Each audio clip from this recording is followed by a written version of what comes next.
또 눈과 눈을 마주치면서 우리 한번 인사 한번 하도록 하겠습니다. 사랑하는 집사님, 아니 계속 하세요. 이제 할 줄 알잖아요. 내 영혼이 잘된 같이 범사가 잘되고 강건하기를 축복합니다. 할렐루야, 아멘. 올 한 해 영육간에 강건하시기를 축복합니다. 여러분들 고생하시는 이유 중에 한 가지가 뭐예요? 왜 고생합니까? 왜 밤잠을 설치면서 열심히 직장 생활하고 좀 먹고 싶은 것 덜 먹고 왜 그래요? 많은 이유가 있지만요, 그 중에 하나가 자식들 때문에 그래요. 자녀들 때문에 그렇습니다. 여러분의 자녀들이 훌륭하게 되기를 부모들은 다 원하는 거죠.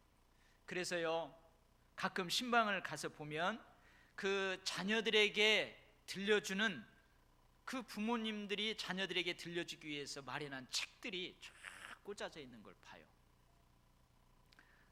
부모님들이 자녀들에게 읽어주는 책, 그 책을 쫙 훑어보면요, 이런 제목들의 책이 있어요. 결의의 역사를 빛낸 사람들, 세계를 빛낸 사람들, 세계사를 바꾼 사람들, 이런 위인집들이 쫙 꽂혀 있습니다. 이 책을 자녀들에게 읽어주면서 이 책에 등장하는 주인공들처럼 역사의 흐름 속에 쓰임받는 인물이 되거라, 존귀한 자가 되거라, 그러면서 여러분 우리 자녀들에게 그 책을 읽어주는 것입니다. 그 책들에 등장하는 사람들을 보면요, 여러분 중세의 그 암흑시대의 경종을 울렸던 종교 개혁자들이 쫙 등장을 해요.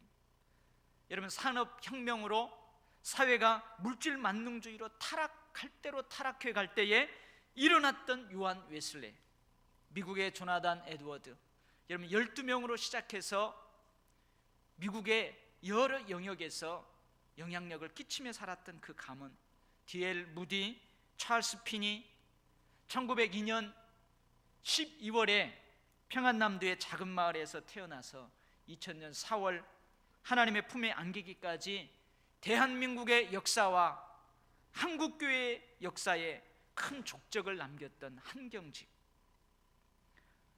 저 넓은 땅덩어리, 그 중국의 내지 선교를 위해서 전 생애를 불살랐던 허드슨 테일러, 그리고요 프랑스의 작은 마을에서 여자아이로 태어났지만 후에 영국과 프랑스의 100년 전쟁을 끝내는 데 주역이 되었던 여성 잔다르크. 여러분 이 사람들은요 다 역사의 흐름 속에서 하나님의 부흥을 일으켰던 사람들입니다. 이 사람들은요 세계사를 바꾼 사람들이에요. 이들은 하나님의 사람으로 하나님께 쓰임받았던 존귀한 자들입니다. 크게는 세계와 국가와 민족, 하나님의 나라를 위해서, 그리고 작게는 가정과 교회와 직장과 지역사회를 위해서 하나님께 크게 쓰임받는 사람들이 있습니다.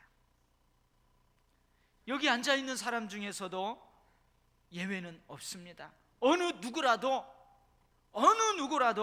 하나님의 사람으로 쓰임받을 수 있습니다.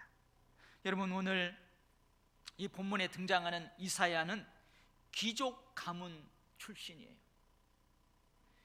특별히 이사야는 성전에서 하나님께 예배하는 중에 놀라운 하나님의 영광을 봅니다. 높은 보좌에 앉으신 그 하나님, 그 옷자락이 온 성전을 싹 덮고, 오늘은 스랍들이라고 되어 있는데 천사들이요 그 주위를 쫙 둘러서 있는 그런 하나님의 영광을, 하나님의 성전에서 하나님께 예배하다가 하나님을 보게 돼요. 하나님의 음성을 듣게 됩니다. 누가 우리를 위하여 갈고, 이런 음성을 듣게 됩니다. 그 음성을 듣고 이사야가 대답하죠. 하나님, 제가 여기 있습니다. 하나님, 이사야가 여기 있습니다. 나를 보내십시오. 하나님, 내가 여기 있지 않습니까? 나를 써 주십시오. 하나님께서는 이사야를 하나님의 사람으로 세우셨습니다. 그리고 우시야, 요담, 아하스, 히스기야 4명의 왕이 이스라엘의 역사를 이끌어갈 때에 하나님께서는 이사야 선지자를 통하여서 그 역사를 하나님의 순방향으로 돌려놓는데 귀하게 사용하십니다. 사랑하는 성도 여러분, 당신의 가정은 당신을 통해 지금보다 더 좋은 방향으로 바뀔 수 있습니다. 여러분이 몸담고 있는 직장은, 여러분들이 지금 공부하고 있는 그 캠퍼스는 바로 당신을 통해서, 너를 통해서, 여러분을 통해서 바뀔 수 있습니다. 하나님의 교회의 역사는 나를 통해서 바뀔 수 있습니다. 도일교회의 역사는 당신을 통해서 지금보다 더 좋은 방향으로 바뀔 수 있습니다. 여러분, 제가 말씀을 준비하면서 사실은 염려를 했어요. 하나님, 우리 성도들은 떡 먹을 생각도 안 하는데, 성도들은 하나님께 쓰임받고자 이런 열정도 없는데, 나 지금이 좋아요?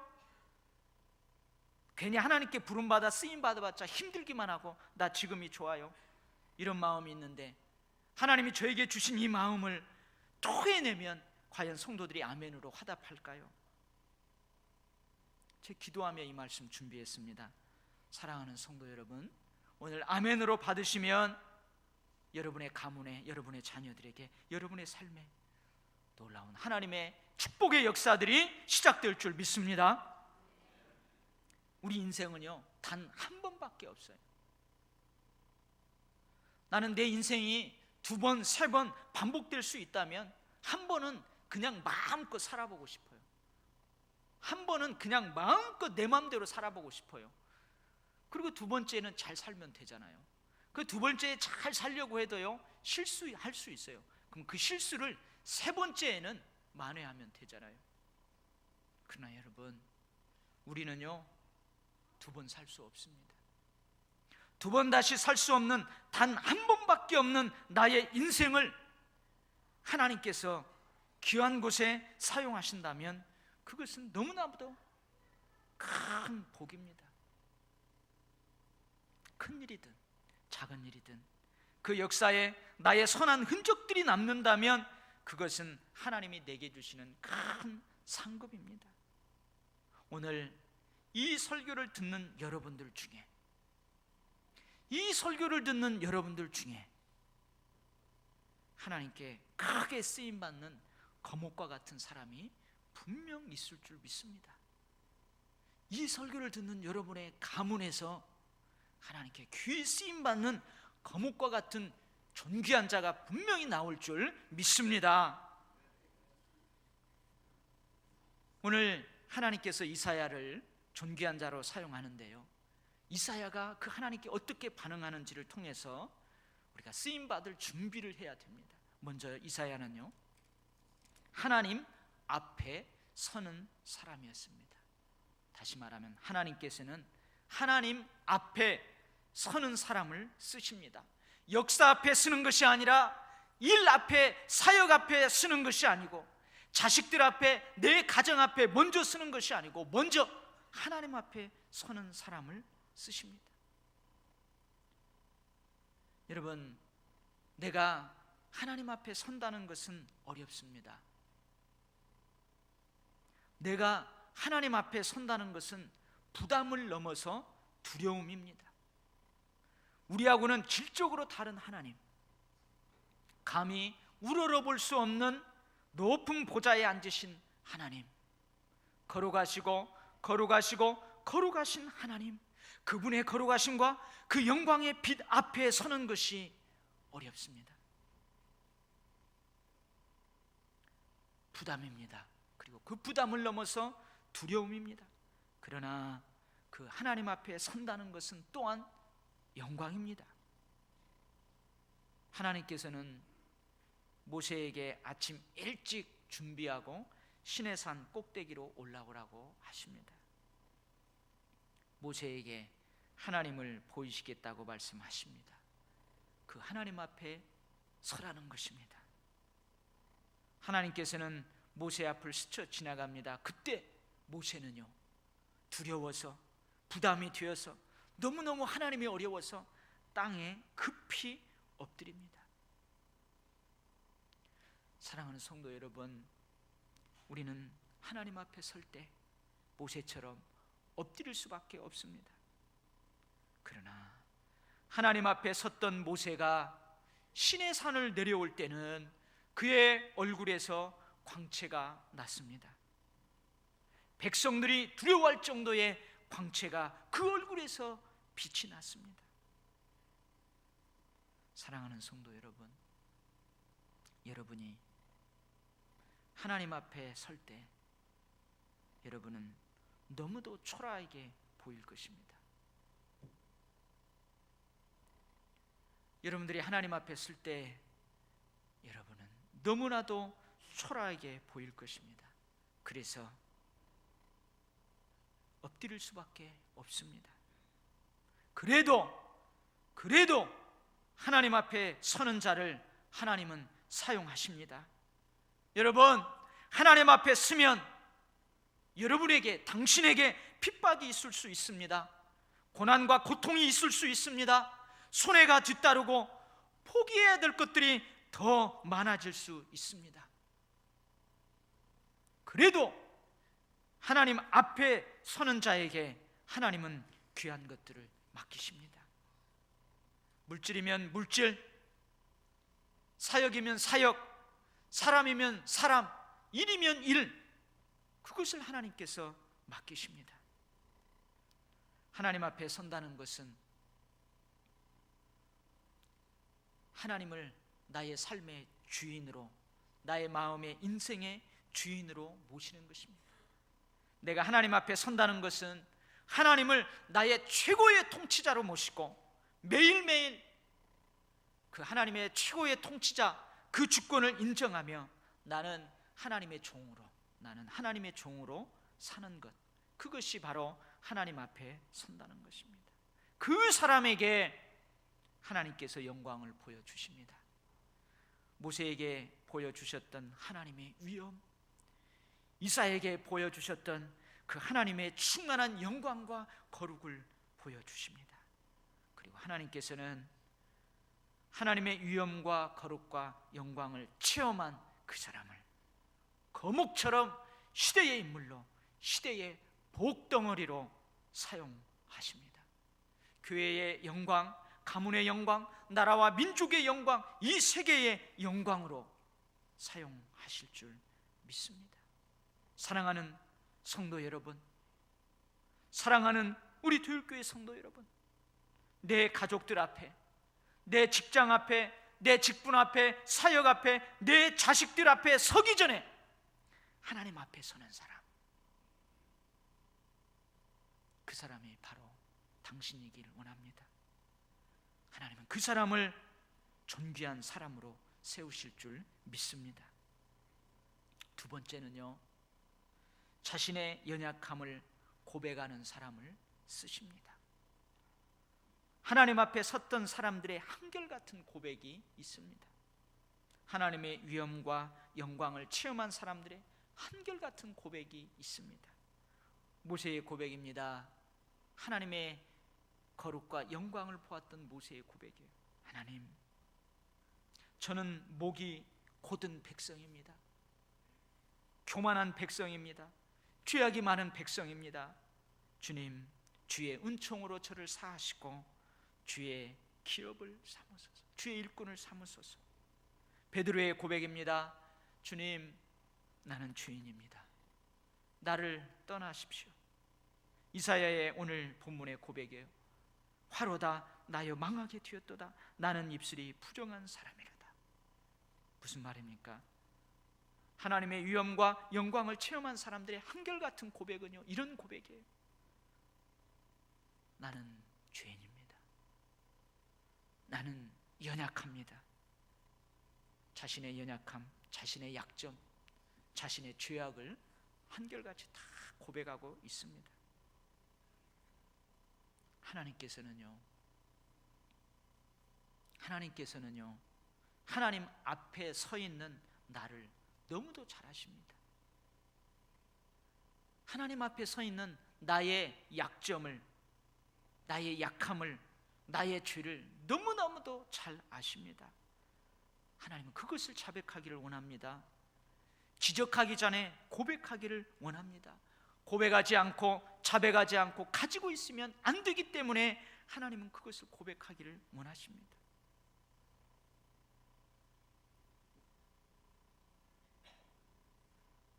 여러분, 누군가로부터 여러분의 잘못을 지적당한 적이 있을 것입니다. 나 혼자 있을 때 지적당하면은 그래도 좀 괜찮아요. 많은 사람들 앞에서 일으켜 세워서요 그 잘못을 지적하면요 어떨까요? 여러분, 예전에 우리 이 한반도에 복음이 들어왔을 때에 그 길선주 장로님인가요? 그 장로님이 한 번은 그랬다잖아요. 예배 시작한 다음에 들어온 거예요. 지각을 했은 거예요. 근데 강단에서 목사님이 그 장로님을 향해서, 장로님, 지금 예배가 시작된 데가 언제인데 이제 오십니까? 어떻게 나무랬다잖아요. 여러분, 우리 청년들 말로요 이럴 때는 쪽팔려요. 이게 청년들 표현이에요. 여러분, 자신의 연약함을 적나라하게 드러낸다는 것은 수치입니다. 가장 깊은 한 곳에 숨겨두었던 그것을 누군가에게 드러낸다는 것은 두려움입니다.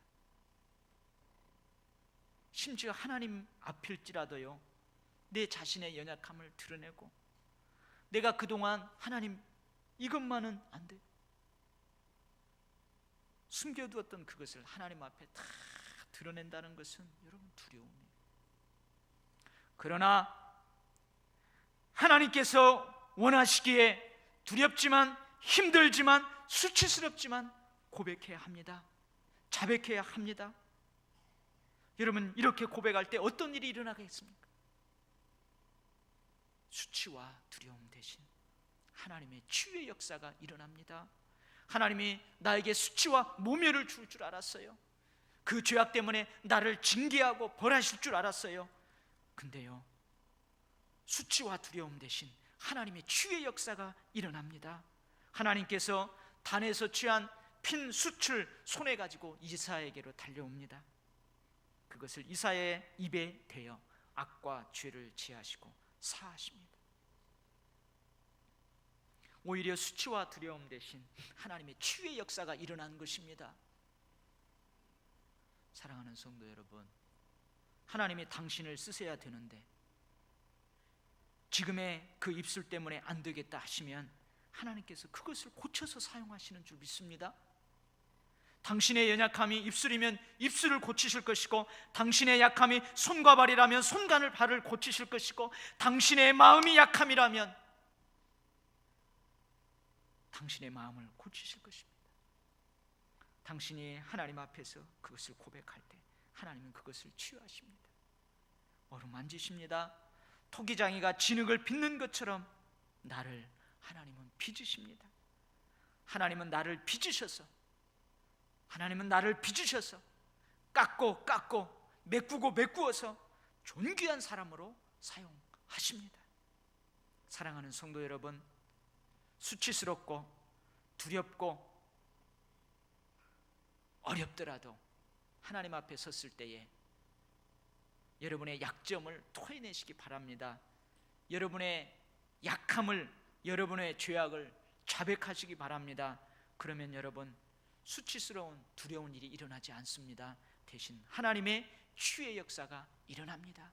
하나님이 빚으십니다. 그리고 당신을 존귀한 사람으로 사용하십니다. 아멘. 세 번째는요, 하나님의 음성을 듣고 그 음성에 순종하는 사람을 쓰십니다. 이제 이사야는 하나님의 음성을 듣습니다. 이사야의 삶의 주인이신 만군의 하나님 여호와의 음성을 듣습니다.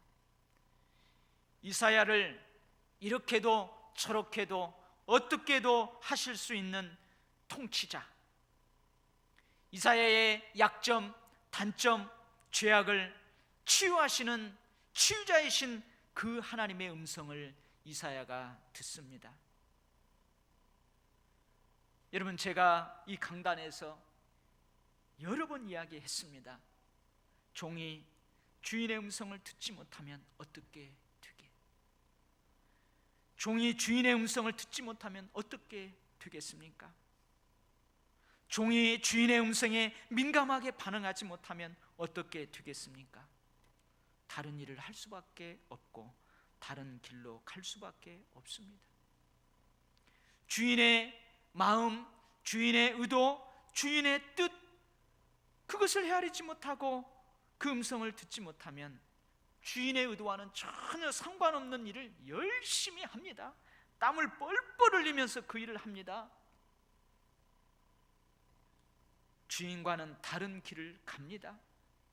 애써서 달려갑니다. 그러나 그것으로 주인을 기쁘게 할 수 없습니다. 왜 그래요? 주인의 뜻과 상관없기 때문에, 주인의 마음과 의도와 상관없기 때문에 그래요. 그것으로 주인의 칭찬을 받을 수 없습니다. 그래서 우리는 우리의 주님이신, 우리의 주인이신 하나님의 음성을 들어야 합니다. 하나님의 뜻을, 하나님의 마음을 헤아려야 합니다. 아브라함에게, 모세에게, 이사야에게, 사도 바울에게 말씀하셨던 것처럼 지금도 하나님께서는 바로 당신에게 말씀하십니다. 그리고 그들이 하나님의 말씀을 들을 수 있었던 것처럼 당신도 그 말씀을 들을 수 있습니다. 이미 기록된 성경 말씀을 여러분들이 펴서 읽다가 세미한 주의 음성을 듣습니다. 오늘 설교를 듣는 이 시간, 이 선포되는 설교 말씀을 통해서 여러분들이 세미한 음성을 듣습니다. 우리를 둘러싸고 있는 환경, 우리를 위해 기도하는 경건한 사람을 통해서 하나님은 여러분에게 말씀하십니다. 때로는요, 우리의 마음과 생각을 통한 성령의 강권적인 내적 감동과 감화를 통해서 하나님은 바로 당신에게 말씀하십니다. 소, 나귀, 양들은요, 자기 주인을 너무나도 잘 알아봅니다. 자기 주인의 음성을 듣고요, 그것들이 졸졸졸졸 따라옵니다. 여러분, 애완동물 키워봤잖아요. 키우고 있잖아요. 여러분, 이것들은요, 내가 저 1층에만 와도요, 내 발자국 소리 알아요. 2층, 3층 올라오면요, 벌써요 발자국 소리를 알고 지저대고요, 꼬리를 흔들고 그래요. 가축과 애완동물들이 주인의 음성을 차고 없이 알아듣는 것처럼 우리는요, 우리의 주인이신 주님의 음성을 알아들을 수 있습니다. 그런데 매일 우리에게 음성을 들려주시는 그 하나님의 말씀을 듣는 것 못지않게 더 중요한 게 있어요. 그건 뭐냐? 그 음성에, 그 말씀에 순종으로 응답하는 것이 더 중요합니다. 이사야가 주의 음성을 듣습니다. 내가 누구를 보낼까? 내가 누구를 보냈으면 좋을까? 누군가 우리를 위해서 가야 되는데 우리를 위해서 누가 가면 좋을까? 주의 음성을 들었습니다. 그리고 그 음성에 순종으로 응답합니다. 여러분, 이사야는 이렇게 말하는 거예요. 혹시나 하나님이 다른 사람 쳐다볼까 봐, 하나님, 이사가 여기 있잖아요. 이사야가 여기 있잖아요. 하나님, 내가 여기 있잖아요. 여기 보세요. 여기 보세요. 주님, 내가 여기 있어요. 나를 보내주세요. 나를 써주세요. 하나님은 그 이사야를 사용하십니다. 그 이사야에게 영적 능력을 주십니다. 그 이사야에게 풍성한 복을 주십니다. 그리고 시대의 인물로 존귀한 자로 그를 사용하십니다. 그들에게 많은 물질을 맡겨서 그 물질로 하나님 나라를 위해서 시대의 인물로 살아갈 수 있도록 그걸 맡기십니다. 그 일을 그 사람에게 맡기는 것입니다. 하나님 앞에 서는 운동, 하나님 앞에 서는 운동, 어렵고 부담이 되고 두려움이 있지만 하나님 앞에 서는 운동, 각성과 회개의 운동, 하나님의 인도하심을 따르고 순종하는 그 운동이 내 마음속에서 일어나고 내 삶에서 일어날 때 하나님께서는 나를 통해 존귀한 일들을 시작하십니다. 복의 역사를 일으키십니다. 사랑하는 성도 여러분, 여러분의 가정은 여러분 자신으로 인하여 복된 가정이 될 줄 믿습니다. 여러분의 마음에서 이런 운동이 일어나기만 하면 다른 사람이 아닌 여러분을 통해서 여러분의 가문이 복된 가문이 될 줄 믿습니다. 내 자식들, 내 가문은 존귀한 가문으로 될 줄 믿습니다. 하나님께서 주신 교회의 영광은 나로 인해서 빛을 발하게 될 줄 믿습니다. 여러분, 요셉이 보디발 장군의 집에 있을 때요, 장군의 집은 잘 되었습니다. 요셉이 감옥에 있을 때에는요, 그 감옥은요 평온하였습니다. 요셉이요 애굽이라는 나라의 총리로 있을 때에 그 나라는 아주 잘 되었습니다. 하나님 앞에 서서 자신의 약함을 고백하고 주님의 음성에 순종으로 응답하는 그 사람의 삶은 분명히 바뀝니다. 그리고 그 사람을 통해 주변의 모든 것은 바뀝니다. 하나님께서 그를 사용하시고 하나님께서 그 사람을 그렇게 사용하시고 복의 사람으로, 존귀한 사람으로 세우시기 때문에 그렇습니다. 사랑하는 우리 도율교회 성도 여러분, 여러분을 축복합니다. 여러분을 축복합니다. 제가 오늘 설교할 때요, 당신이라는 단어를 많이 썼어요. 기분 나빠하지 마세요. 바로 여러분을 이야기하는 거예요. 나를 이야기하는 거예요. 내 가정에, 내 직장에, 내 교회에, 내 국가에 내가 요셉이 되십시오. 당신이 요셉이 되십시오. 이사야가 되십시오. 하나님이 여러분을 부르십니다. 여러분에게 많은 것들을 맡기시기를 원합니다. 여러분, 그건 영광이고 그건 복입니다. 하나님이 다른 사람이 아닌 나를 쓰시겠다는데 그건 나에게 복입니다. 여러분, 올 한 해 하나님에게 귀히 쓰임맞는 복, 그 복을 넘치도록 누리시기를 주의 이름으로 축원합니다. 아멘. 하나님 아버지, 이 땅에 한 번 왔다가 삶을 살고 떠나가는 많은 사람들, 그저 평범하게 살아가는 사람들 많습니다. 어떻게 보면은 있으나 없으나 별반 차이 없는 인생을 살아가는 사람도 있습니다. 그런데 반면 어떤 사람은 하나님 앞에 존귀한 자로 거목으로 큰 족적을 남기고 이 세계사를 하나님의 뜻의 순방향으로 돌려놓고 가는 사람들이 있습니다. 아버지 하나님, 이사야 선지자가 응답하였던 것처럼 우리도 응답합니다. 아버지 하나님, 내가 여기 있지 않습니까? 아버지 하나님, 내가 여기 있지 않습니까? 나에게 그것을 맡겨주십시오. 나에게 그것을 부어주십시오. 나의 손에 그것을 쥐어주십시오. 내가 가겠습니다. 나를 써주십시오. 응답하는 그들을 하나님이 거목으로, 복의 사람으로, 존귀한 자로 사용하여 주시옵소서. 예수님 이름으로 기도하옵나이다. 아멘.